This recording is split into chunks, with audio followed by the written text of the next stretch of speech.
After the Sumerians had developed an advanced system of measurement and numbers, they tried to make calculating easier with the help of technology, and the abacus was born.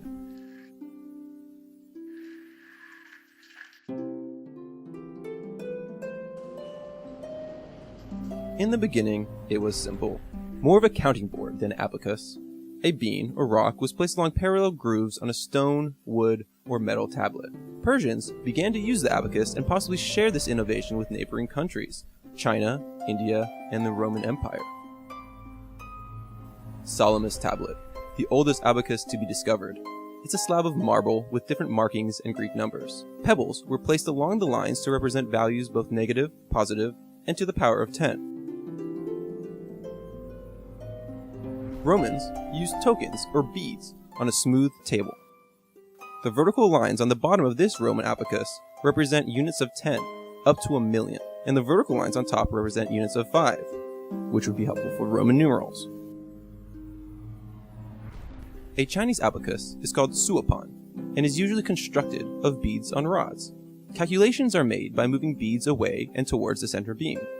The number 6,302,715,408 is represented like so.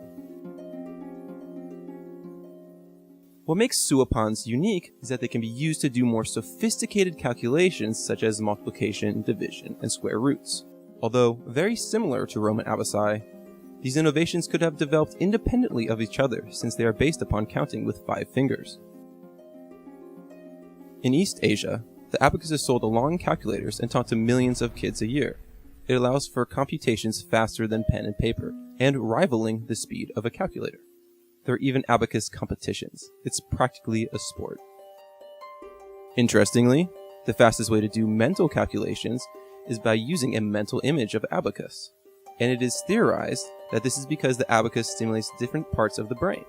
The abacus stimulates the visual and motor skill portions of the brain in the right hemisphere, along with the analytical, logical, and computational portions in the left hemisphere.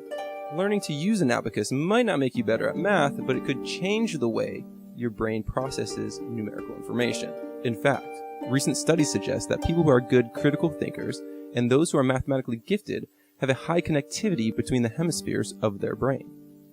Take a nice long look at this picture depicting the fibers that connect the different hemispheres. Maybe it will help your computation a little. Since we're talking about the brain, I'd like to take a moment to discuss a major obstacle for some people: math anxiety.